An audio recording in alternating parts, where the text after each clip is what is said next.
So dear students,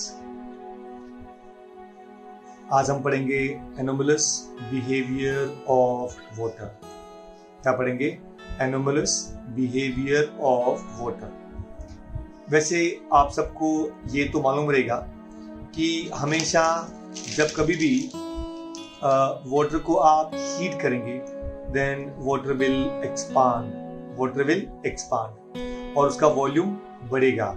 volume बढ़ता है तो डेंसिटी कम होता है, और जब आप पानी को कूल करेंगे तो इट विल कॉन्ट्रैक्ट, मतलब साइज में कम होगा, और जब जितना साइज कम होता है उतना उसका डेंसिटी बढ़ जाता है। I hope you got it.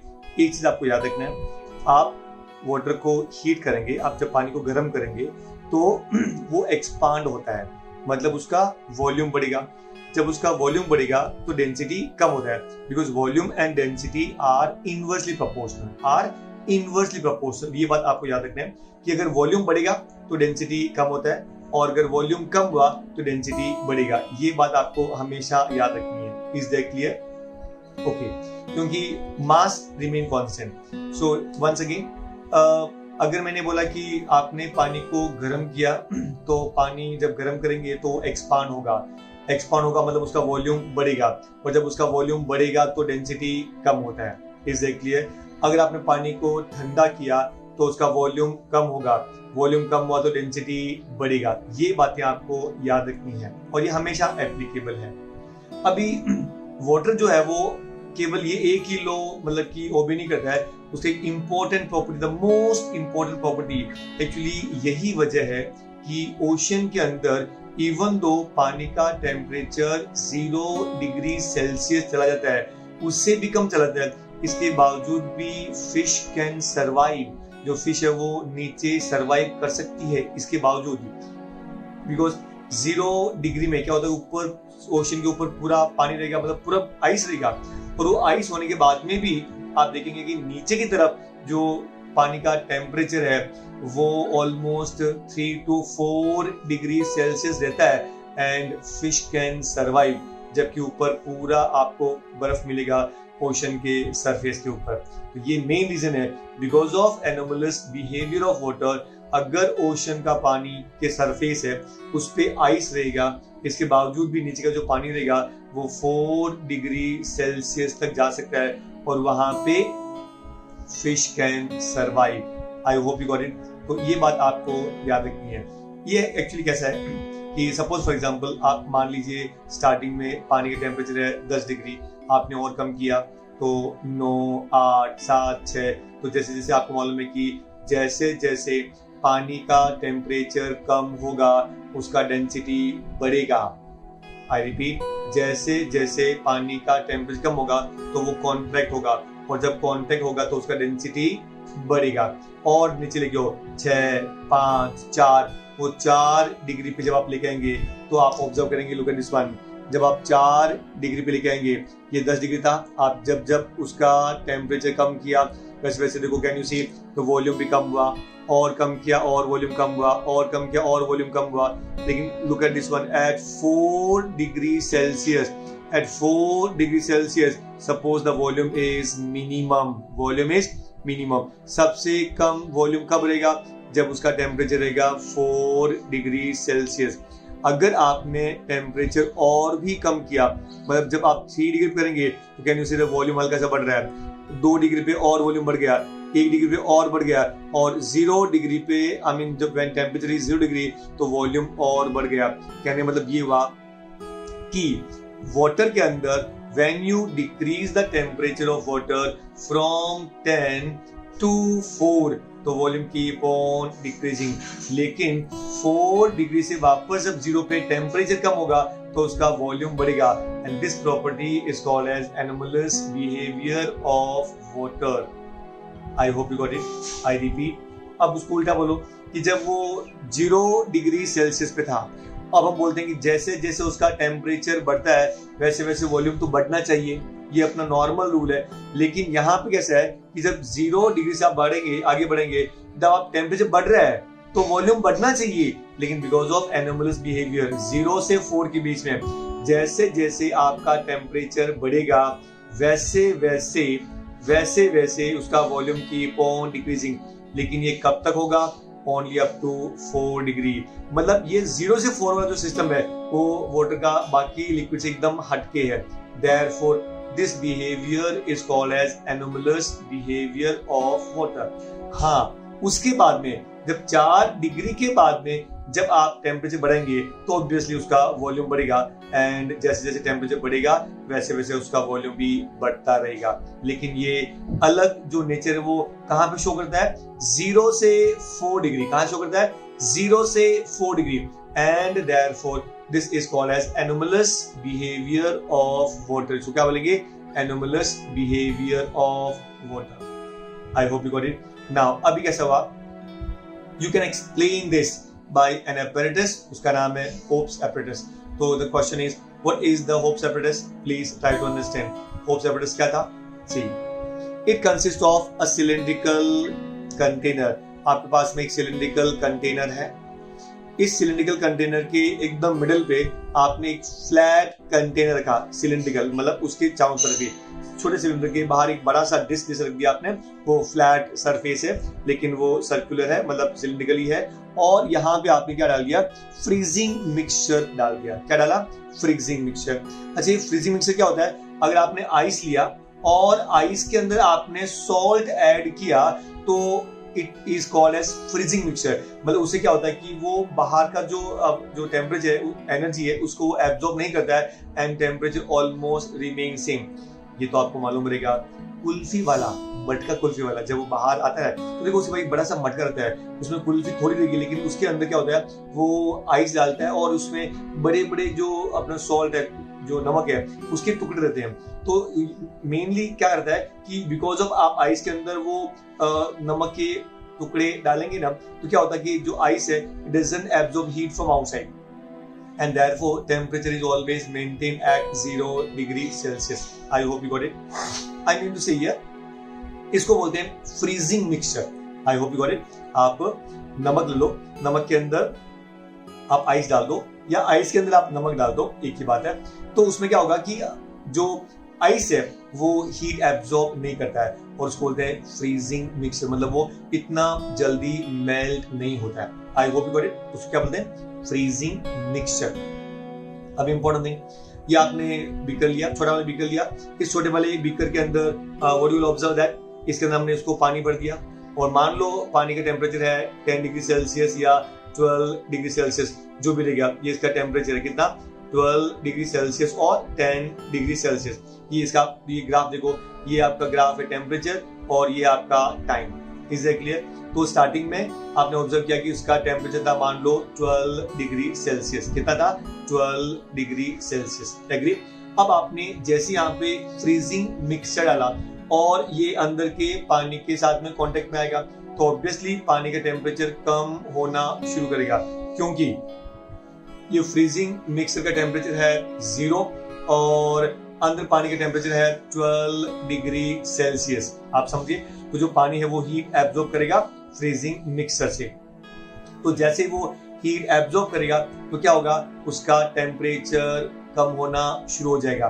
तो धीरे धीरे क्या होगा? जब इसका टेम्परेचर कम होता है तो क्या होता है कि 12 से 10, 9, 8, 7, तो जैसे जैसे टेम्परेचर कम होता है वैसे वैसे उसका डेंसिटी बढ़ेगा। डेंसिटी बढ़ता मतलब एकदम पूरा सॉलिड जैसा हो जाएगा, एकदम उसकी डेंसिटी बढ़ेगा। जब डेंसिटी बढ़ता है तो वो भारी होता है, और जब डेंसिटी ज्यादा होगा तो भारी होता है। तो भारी होने की वजह से क्या होता है? धीरे धीरे वो जो पानी है, ठंडा पानी, वो नीचे की तरफ जाएगा। आई होप यू गॉट इट। तो इसका मतलब क्या हुआ कि जब वो नीचे की तरफ जाता ठंडा पानी, तो जो थर्मोमीटर T1 है, अच्छा इसके पहले मैं आपको बता दूं कि हमने इसमें 2 थर्मोमीटर भी ऐड किए हैं। यहाँ पे इसका नाम है T1 और इसका नाम है T2।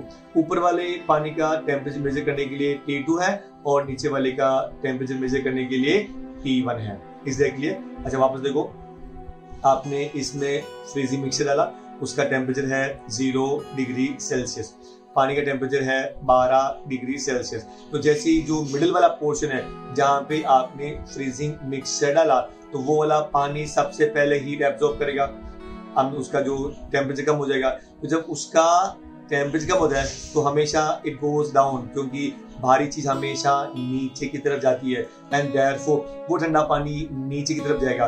इससे क्या होगा कि ये वाला जो थर्मोमीटर है it will show decrease in temperature, और वो धीरे धीरे उसका टेम्परेचर कम होता जाएगा। ऊपर वाला इतना फास्ट शो नहीं करेगा क्योंकि पानी ऊपर जा ही नहीं रहा है, ऊपर तो उतना ही पानी है। जो पानी ज्यादा ठंडा हो गया था वो भारी हुआ, और भारी होने की वजह से वो नीचे गया। इसके लिए ये जो थर्मोमीटर है कौन सा, T1 वाला, ये एकदम रैपिडली, एकदम फास्ट टेम्परेचर कम करता जाएगा। तो ये बढ़ेगा 12, 11, 10, 9, 8, 7, 6, 5, आई होप गॉट इट, और ये 4 डिग्री तक जा सकता है। तब तक हो सकता है स्लोली स्लोली ये 12 से 10 तक भी आएगा, लेकिन एकदम ये जो है वो ग्रेजुअल कम होता है। अब देखिए यहाँ पे क्या होता है, जब हमने ऑब्जर्व किया कि ये 4 डिग्री तक चला गया तो इसका मतलब क्या हुआ, सबसे डेंस था।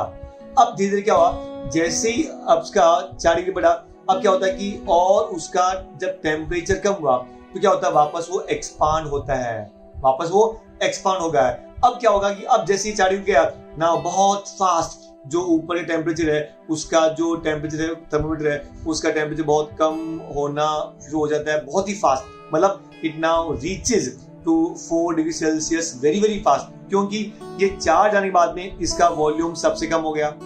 अब जैसे ही उसका टेम्परेचर 3 पे आए ना तो उसका वॉल्यूम बढ़ेगा, तो वॉल्यूम बढ़ेगा मतलब क्या हुआ कि ये पानी भी अभी ऊपर जाने की कोशिश करेगा। आई होप यू गॉट इट। अब क्योंकि इसका वॉल्यूम बढ़ गया, तो जो वॉल्यूम बढ़ेगा तो एक्सपांड करेगा, तो हल्का होता है और वो ऊपर की तरफ जाएगा। उसकी वजह से क्या होता है कि जब ये पानी ऊपर की तरफ जाएगा 3 डिग्री वाला, तो इससे क्या होगा कि नाउ इसका टेम्परेचर बहुत फास्ट डिक्रीज होगा और वो बहुत ही जल्दी से 4 डिग्री पहुंचेगा। आई रिपीट, ये जब सबसे पहले ये वाला थर्मोमीटर 4 डिग्री बहुत ही फास्ट शो किया, कैन यू सी, एकदम वेरी फास्ट पहुंच गया, और ये एकदम स्लोली जा रहा था। क्योंकि जब गर्म मतलब जब आप उसको टेम्परेचर कम किया तो वो ठंडा हुआ, ठंडे होने की वजह से उसका डेंसिटी बढ़ गया, और जब डेंसिटी बढ़ गया तो वो नीचे की तरफ गया। इसकी वजह से सबसे पहले ये जो नीचे वाला टेम्परेचर थर्मोमीटर है वो फास्ट डिक्रीज हुआ, मतलब 12, 9, 8। जब ये 12 से ये 10 पे आया तब तो वो 11 पे था, ये 8 पे आया तब तक वो 10 पे ही था। मतलब ये फास्ट डिक्रीज हुआ और वो स्लो डिक्रीज हुआ। जब ये 4 डिग्री पे चला गया, अब क्या होता कि इसके बाद में जब ये बढ़ना शुरू किया, तो जब ये 4 के बाद जब वो 3 हुआ, तब क्या होगा कि इसका वॉल्यूम भी बढ़ेगा, और जब वॉल्यूम बढ़ेगा तो ये हल्का सा ऊपर जाएगा, एंड देयरफॉर ये जब 4 डिग्री हुआ तो उस समय ये भी 4 डिग्री तक पहुंच गया है, क्योंकि ये भी जब 4 डिग्री तक पहुंचा तो दोनों का डेंसिटी सेम हो गया।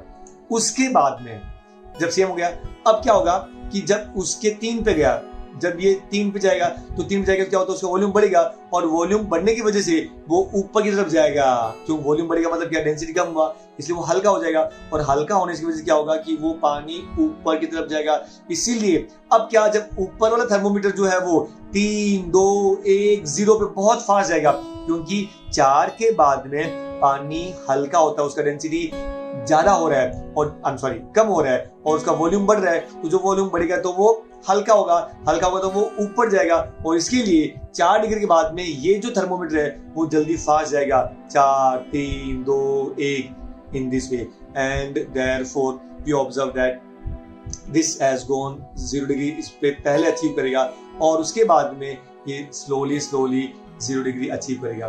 तो इससे हमको ये मालूम पड़ता है कि जब आप पानी को जब कूलिंग करेंगे 12 डिग्री से, then we observe that slowly उसका वॉल्यूम कम होगा। 4 डिग्री पे उसका वॉल्यूम सबसे कम, मतलब उसका डेंसिटी सबसे ज्यादा, और वापस जब 4 से 0 पे जाएंगे तो कॉन्ट्रैक्ट करने की बजाय वापस वो एक्सपांड करेगा, and this phenomenon is called as anomalous behaviour. क्या हमने नाम दिया उसको, anomalous behaviour of water. I hope you got it. पक्का? Now see please. अभी important thing, what do you mean by dew point? ये ड्यू पॉइंट क्या होता है? हमने मतलब क्या हुआ, जब आप पानी को ठंडा करेंगे, या सपोज अब पानी का टेम्परेचर है, हवा का टेम्परेचर है suppose you can say 40 degree Celsius. अब उसके अंदर हम लोग वाटर वेपर ऐड करेंगे, बिकॉज जितना वाटर वेपर आप ऐड करेंगे उतना पानी धीरे धीरे हवा जो है वो सैचुरेशन की तरफ बढ़ती है, और एक ऐसा पॉइंट आता है जब वो वाटर वेपर को अपने अंदर वो मतलब इंक्लूड नहीं कर सकती है, उसके अंदर नहीं ले सकती है, और एक ऐसा पॉइंट आता है व्हेन इट स्टार्ट कंडेंसिंग, मतलब वो उसका वाटर वेपर बन जाता है। आई रिपीट, जब हवा के अंदर क्या होता है, हवा has the capacity to absorb moisture, तो जब मॉइस्चर एब्जॉर्ब करता है तो क्या होता है, उसका टेम्परेचर स्लोली कम होता है, और एक ऐसा पॉइंट आता है कि उससे ज्यादा वो मॉइस्चर एब्जॉर्ब नहीं कर सकता है, और वो जो पॉइंट है व्हेन इट स्टार्ट्स सैचुरेटिंग, जब वो उसका कंडेंसेशन हो जाता है, तो वो टेम्परेचर को हम लोग बोलते हैं ड्यू पॉइंट। क्या बोलेंगे? Dew point. I repeat, air has capacity to absorb moisture, जो एयर है वो मॉइस्चर को एब्जॉर्ब करता है, उसकी वजह से क्या होता है कि उसके अंदर वाटर वेपर की कंटेंट बढ़ जाता है, तो और उसका टेम्परेचर कम होता है। तो अगर आपने और एब्जॉर्ब किया, उसका और टेम्परेचर बढ़ गया, तो जिस टेम्परेचर पे जो वाटर वेपर है, जो एयर है, इट स्टार्ट्स कंडेंसिंग, मतलब वो वाटर वेपर में कन्वर्ट हो जाता है, उस टेम्परेचर को आप बोलते हैं ड्यू पॉइंट। क्या बोलेंगे? Dew point. I hope you got it now. So please, अच्छा, जैसे जैसे मैंने बोला कि आप टेम्परेचर डिक्रीज करेंगे तो एयर है वो सैचुरेट होता है। आई रिपीट, जैसे जैसे आप किसी पर्टिकुलर एयर का टेम्परेचर कम करेंगे तो वो सैचुरेशन की तरफ बढ़ता है, मतलब उसमें वाटर वेपर ज्यादा होता है, और एक ऐसा स्लोली और कम करेंगे और उसका मतलब कि जो टेम्परेचर कम हो जाएगा तो वाटर वेपर को और ज्यादा वो एब्जॉर्ब करेगा, तो एक ऐसा पॉइंट आएगा, एक ऐसा टेम्परेचर आएगा कि उसके बाद में वो वाटर वेपर को एब्जॉर्ब नहीं कर सकता है। That temperature is called as dew point. क्या बोलेंगे उसको? Dew point. I hope you got it now. अब देखो उसकी रोल इंपॉर्टेंट, वापस एक बार डेफिनेशन देखिए मेरे साथ में। Suppose unsaturated air at a certain temperature is taken, अगर आपने अनसैचुरेटेड मतलब जिसके अंदर कोई मॉइस्चर नहीं है, कोई वाटर वेपर नहीं है, अगर आपने ऐसा एयर कंसीडर किया और उसका आपने टेम्परेचर बढ़ाया, कम किया, अगर आपने उसका टेम्परेचर आपने कम कर दिया, then a temperature is reached at which the air becomes saturated with vapor। एक ऐसा टेम्परेचर आपको मिलेगा जब वो एयर वो सैचुरेशन हो जाएगा, मतलब वो no longer it will be able to absorb water vapour, and this temperature is called as dew point. अब देखिए एक इंपॉर्टेंट एग्जांपल है। At 40 degree Celsius, I repeat, जब टेम्परेचर ज्यादा रहेगा किसका? हवा का, it can contain 49 gram of water vapour. उस समय उसका जो कैपेसिटी है वाटर वेपर एब्जॉर्ब करने का वो कितना होता है? 49 ग्राम पर किलोग्राम। आई होप बड़ी 49 ग्राम ऑफ वाटर वेपर पर किलोग्राम ऑफ ड्राई एयर, मतलब 1 किलोग्राम जब ड्राई एयर लेंगे तो उसके अंदर 49 ग्राम ऑफ वाटर वेपर वो एब्जॉर्ब कर सकता है। कब? जब उसका टेम्परेचर रहेगा 40 डिग्री सेल्सियस। लेकिन अगर टेम्परेचर 20 है, इसका मतलब it can take only 14.7 gram of water vapour. इसका मतलब क्या हुआ कि जैसे जैसे टेम्परेचर कम होता है वो एब्जॉर्प्शन करने की ताकत कम होती है, और जिस टेम्परेचर पे वो बिल्कुल एब्जॉर्ब नहीं करेगा it is called as dew point. क्या बोलेंगे उसको? Dew point. I hope you got it. पक्का? नाउ से प्लीज। अच्छा, अब हम एक पॉइंट डिस्कस करेंगे। What do you mean by percentage relative humidity? Percentage relative humidity. अब दो चीज लीजिए, मान लो एक जो एयर है वो फुल्ली ह्यूमिड है। फॉर एग्जाम्पल, अभी हमने डिस्कस किया था कि 40 डिग्री सेल्सियस पे ऑलमोस्ट वो 49 जो था, जो अमाउंट था पानी वाटर वेपर, इतना वो एब्जॉर्ब कर सकता है। तो ये होगा उसका सैचुरेशन पॉइंट। क्या हो गया? सैचुरेशन, मतलब इससे ज्यादा वो एब्जॉर्ब नहीं कर सकता। इसलिए क्लियर? तो एक तो वो हो गया। तो आप पहले देखिए कि उसका सैचुरेशन पॉइंट कितनी है।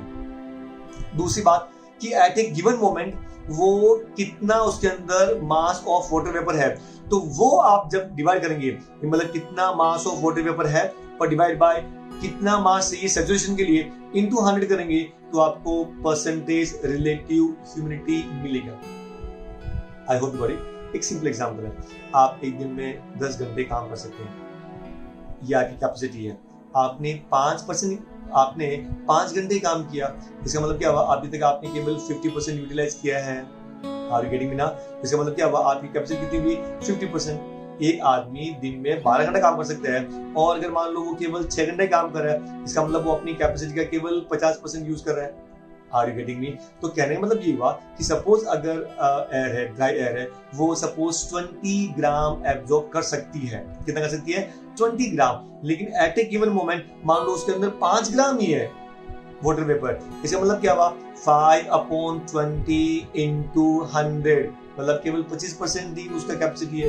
तो इसको बोलेंगे relative humidity. How define it? Actual mass of water vapour content in air in a given volume.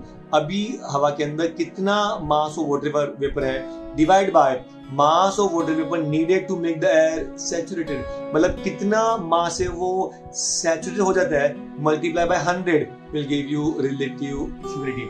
Upon example किया था, एक नॉर्मल एग्जांपल, कि आप 12 घंटे काम कर सकते हैं लेकिन आपने 6 घंटे काम किया, मतलब आपकी जो कैपेसिटी है वो केवल 50% है।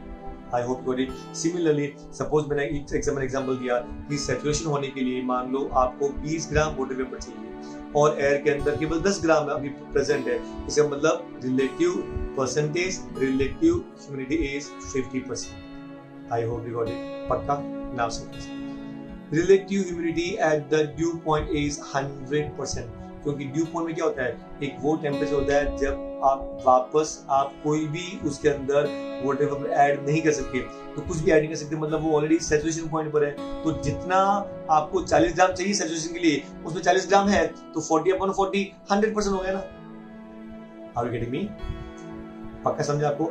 मतलब ड्यू पॉइंट पे जो रिलेटिव ह्यूमिडिटी है वो 100% होती है। क्योंकि ड्यू पॉइंट क्या है? वो टेम्परेचर जब उसमें आप बिल्कुल आप मास ऐड नहीं कर सकते, मतलब जितने मास की जरूरत है वो पूरा है। सपोज 40 ग्राम मास में वो सैचुरेट होता है और आपने 40 ग्राम ही ऐड कर दिया, इसका मतलब क्या? तभी तो ड्यू पॉइंट बना। And therefore the percentage relative humidity at dew point is always 100%। I hope you got it. Now अभी यूनिट ऑफ ये जो अपना हीट का यूनिट क्या होता है? जूल। इन ऐसा यूनिट के अंदर जूल है and calorie in CGS unit, मतलब कैलोरी भी है, फिर जूल का अर्ग भी है। लेकिन ये जो हीट है उसके अंदर भी don't use the erg, we use joule in SI unit and calorie in CGS unit. Remember erg भी एनर्जी का यूनिट होता है। I hope you got it. अब उसको how you define 1 calorie? What's 1 calorie? It's amount of heat required, is amount of heat required to raise the temperature of 1 gram. देखो जब when we take the 1 calorie then we use the word 1 gram. जब हम लेंगे ना 1 kilo calorie then we use the 1000 gram, बोले तो 1 kilogram. I hope you got it. So what's the 1 calorie? The amount of heat required to raise the temperature of 1 gram of substance. 1 gram of substance. To raise the temperature of 1 gram of substance from एक standard value है 14.5 degree Celsius to 15.5 degree Celsius, 14.5 degree Celsius to 15.5 degree Celsius. I hope you got it. अच्छा, अब what do you mean by 1 kilo calorie? It's amount of heat required to raise the temperature of 1 kilogram of substance from 14.5 to 15.5 degree Celsius. I hope you got it. इसको बोलते हैं 1 kilo calorie. And remember 1 kilo calorie is equal to 1000 calorie. 1 kilo calorie is equal to 1000 calorie. I hope you got it. पक्का? अभी हम लोग और आगे ये जो डेफिनेशन किसके बेस पे हुआ वो हम लोग आगे थोड़ा पढ़ने वाले हैं कि how we got this definition.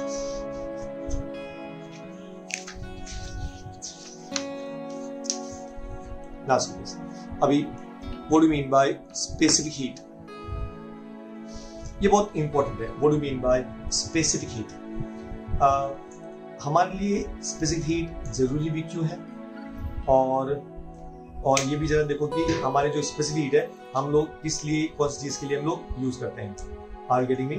Now suppose हमने पहले मैं आपको एग्जाम्पल देता हूँ जो आपको टेक्स्ट में दिया है, फिर मैं अपना खुद का पर्सनल लाइफ को एग्जाम्पल देता हूँ। पॉइंट नंबर 1, हमने एक वैक्स का एक कंटेनर लिया, मतलब उसमें पूरा कंटेनर में वैक्स भरा हुआ है और अगर आप ग्लास में डालेंगे तो आपको मालूम पड़ेगा कि बाहर से कितना वैक्स मेल्ट होता है। हमने 3 मेटल स्फीयर्स लिया, एक मेटल स्फीयर का नाम है आयरन, दूसरा कॉपर और तीसरा लेड। इसलिए हमने 3 मेटल स्फीयर लिए और तीनों को हमने स्टार्टिंग में सेम टेम्परेचर पे हमने उसको गर्म किया। एग्री? अब हमने क्या किया, जब गर्म किया तो अभी आपने वो तीनों स्फीयर को एक साथ के अंदर ये जो कंटेनर के टॉप मोस्ट पार्ट पे आपने रख दिया।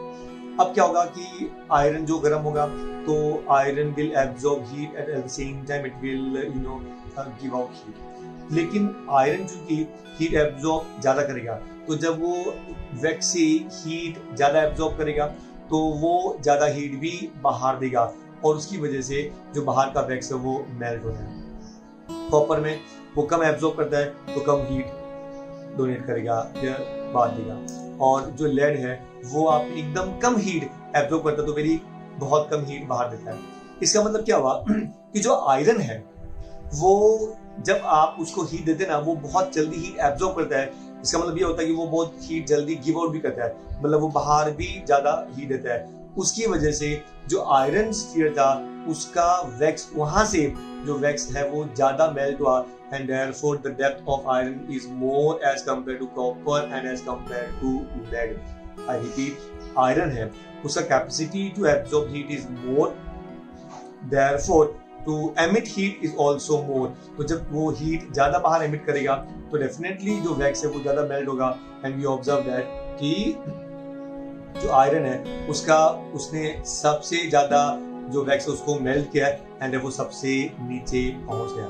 I hope got it. तो इसका मतलब क्या हुआ, हमको अगर सपोज किसी सब्सटेंस का टेम्परेचर बढ़ाने का है तो अगर वो जल्दी हीट एब्जॉर्ब करता है, इसका मतलब ये होता है कि उसका स्पेसिफिक हीट ज्यादा है और हम केवल वही वी रिक्वायर द थिंग्स जो हमारे लिए सूटेबल है। मतलब क्या होता है कि हीट जो उसका टेम्परेचर है वो जल्दी बढ़ना चाहिए कम हीट के अंदर ही।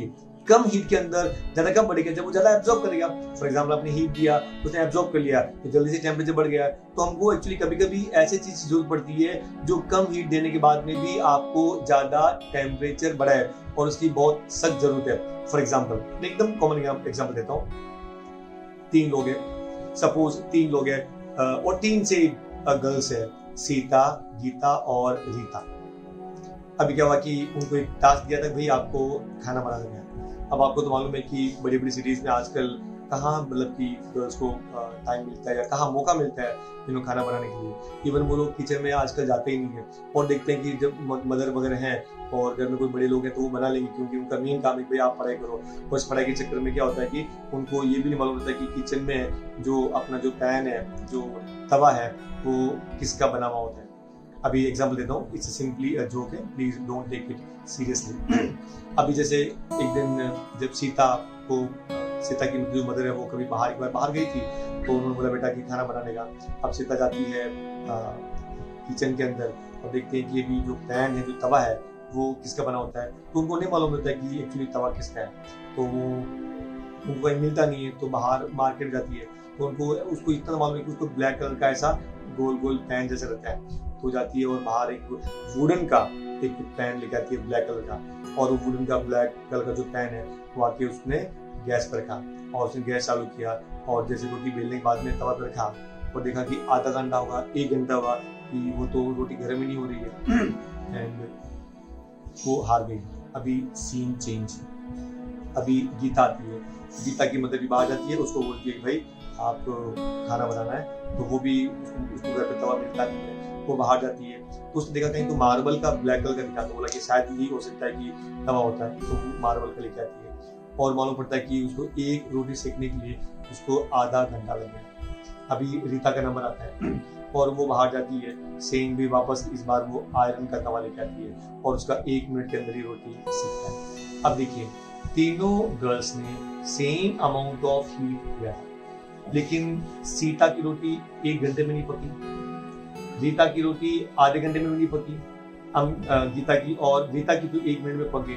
इसका मतलब क्या हुआ कि हमको वो सब्सटेंस लेना चाहिए जो जल्दी हीट एब्जॉर्ब करे, जो जल्दी हीट एब्जॉर्ब करे। मतलब आपने इसको हीट दिया और उसका टेम्परेचर बहुत फास्ट राइज हो गया, तो वो सब्सटेंस लेंगे तो क्या होता है कि it will give out heat. Obviously वो जल्दी ठंडा भी जल्दी होगा, लेकिन हम क्या चाहते हैं कि जल्दी से जल्दी वो हीट एब्जॉर्ब करे, तो हमारे ऊपर जो तवे के ऊपर रोटी है वो जल्दी सीख जाएगी। आई होप यू गॉट इट। तो जब आप डिसाइड करते हैं कि स्पेसिफिक हीट कैपेसिटी क्या है, तो आपको ये देखना है कि आप जब हीट सप्लाई करेंगे तो किसका टेम्परेचर फास्ट राइज होगा और कितने हीट पे राइज होता है, तो वो डिसाइड करता है कि उसका स्पेसिफिक हीट कितना है। फॉर एग्जाम्पल मैंने देखा आयरन के अंदर आपने 1 किलो कैलोरी हीट दिया, 1 किलो कैलोरी हीट दिया और उसका टेम्परेचर बढ़ गया 100 डिग्री सेल्सियस। आपने कॉपर को 1 किलो कैलोरी हीट दिया, उसका टेम्परेचर बढ़ा 10 डिग्री सेल्सियस। आपने लेड को हीट दिया 1 किलो कैलोरी और टेम्परेचर बढ़ा केवल 1 डिग्री। इसका मतलब क्या हुआ? It require more amount of heat to increase temperature and it require less amount of heat to increase temperature।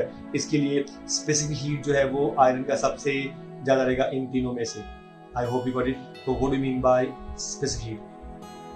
Definition के पहले I want to give again two example। Please try to understand। Q proportional to mass। अभी हमने क्या किया, आपको एक मैंने task दिया। टास्क ये कि 2 सब्सटेंस है और दोनों 1-1 किलो का है और किसको हीट ज्यादा लगेगा। कंडीशन क्या है कि आपको केवल 1 डिग्री टेम्परेचर बढ़ाने का है। Is that clear? 1 degree temperature बढ़ाने का है। सपोज फॉर एग्जांपल आपने एक लिया, आयरन लिया, आपने आयरन लो, ठीक, आयरन, उसमें आपको 2 चेंज करना है। एक बार आपको टेम्परेचर बढ़ाना है, एक बार आपको मास बढ़ाना है। जब टेम्परेचर बढ़ाएंगे तो मास कांस्टेंट है। फॉर एग्जांपल आपने 1 किलो आयरन लिया, कितना लिया? 1 किलो आयरन लिया और आपको 1 डिग्री टेम्परेचर बढ़ाने का है। ये कंडीशन क्या है? 1 डिग्री टेम्परेचर बढ़ाने का है। 1 किलो आयरन है तो आपको हीट लगेगा सपोज से 1 किलो कैलोरी। कितना? 1 किलो कैलोरी। अगर आपको आयरन स्फीयर है वो 2 किलो करेगा तो यू रिक्वायर 2 किलो कैलोरी। अगर वो 3 किलो करेगा तो यू रिक्वायर 3 किलो कैलोरी। हाँ, आप टेम्परेचर अभी भी 1 डिग्री सेल्सियस ही बढ़ा रहे हैं, आप टेम्परेचर 1 डिग्री सेल्सियस ही बढ़ा रहे हैं, लेकिन 1 किलो के लिए, 1 किलो मास के लिए 1 किलो कैलोरी, 2 किलो के लिए 2 किलो कैलोरी। इसका मतलब क्या हुआ? अगर टेम्परेचर कांस्टेंट है तो जितना मास बढ़ेगा उतना आपको हीट बढ़ाना पड़ेगा। Is that clear? आपको समझा ना? मतलब टेम्परेचर 1 डिग्री बढ़ाना केवल आपको, लेकिन आपने छोटा मास लिया तो हीट कम लगेगा उसको 1 डिग्री के लिए, और बड़ा मास लिया तो you require more amount of heat to increase the same 1 degree Celsius. Got it?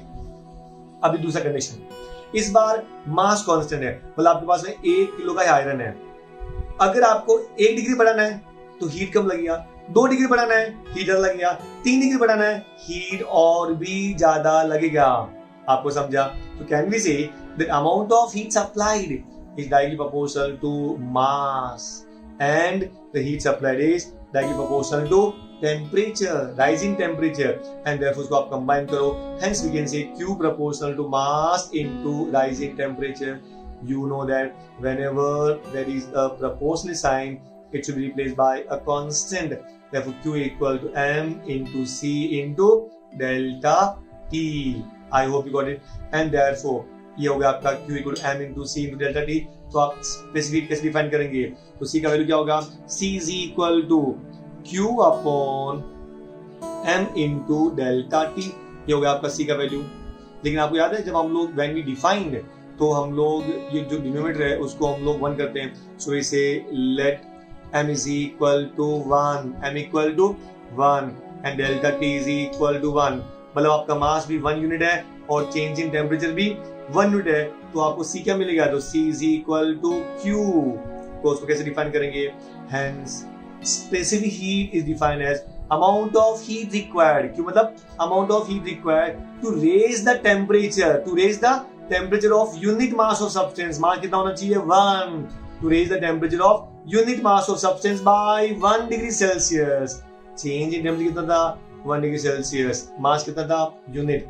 वापस देखिए, जब कभी भी आपको डेफिनेशन लिखना हो ना तो क्या करने का, उसका फॉर्मूला लिखने के बाद में डिनोमिनेटर को आपको 1 करना है। तो हमने मास को भी 1 कर दिया, मतलब यूनिट मास। हमने राइज इन टेम्परेचर को भी 1 कर दिया, मतलब यूनिट राइज इन टेम्परेचर। तो लास्ट में क्या बचा? C equal to Q। तो ये आपका डिफरेंशियल हो जाएगा। कैसे डिफाइन करेंगे? C का वैल्यू क्या होता है? Simply Q। कब? when m is 1 and delta t is 1। तो डिफरेंशियल क्या होगा? Specific heat is defined as the amount of heat required to raise the temperature of unit mass of substance। Raise the temperature of unit mass of substance by 1 degree Celsius। By 1 degree Celsius। I hope you got it। तो unit can, उसका unit क्या होगा? It can be joule per gram degree, joule per gram degree Celsius। I hope got it. Or it can be calorie per gram degree Celsius. Is that clear? So this is the unit of specific heat capacity. Is that clear? अभी देखो next part. What is the heat exchange? आप कोई भी दो object लीजिए. जब आपने दो ऑब्जेक्ट लिया और दोनों का आपने कॉन्टेक्ट रखा, एक हॉट बॉडी है और एक आपका कोल्ड बॉडी है. जब आप दोनों को कॉन्टेक्ट रखेंगे तो please remember every body absorb heat and radiate heat. Her body, every body absorb heat at the same time radiate heat. लेकिन ये हीट एब्जॉर्ब करेगा या रेडिएट करेगा, ये कितना करेगा ये डिपेंड करता है कि उसका खुद का टेम्परेचर कितना है. खुद का टेम्परेचर कितना है. सपोज फॉर एग्जांपल अगर मान लो बॉडी का टेम्परेचर ज्यादा है तो वो रेडिएट भी ज्यादा करेगा. टेम्परेचर कम है तो एब्जॉर्ब भी कम करेगा. फॉर एग्जांपल अगर आप बोलेंगे डोनेशन दीजिए, सपोज में जाते हैं कोई चीज के लिए, अच्छे काम के लिए, तो अगर आप एक तो मुकेश अंबानी से मांगेंगे कि डोनेशन दीजिए तो उसने आपको करोड़ों में देगा कि भाई हाँ ये काम कर, एक पावती बना और 1 करोड़ लेके जा. अभी आपने देखा रहेगा कि लॉकडाउन का टाइम है and if you see in the big people, I really appreciate the people like Ratan Tata, Mukesh Ambani, Akshay Kumar.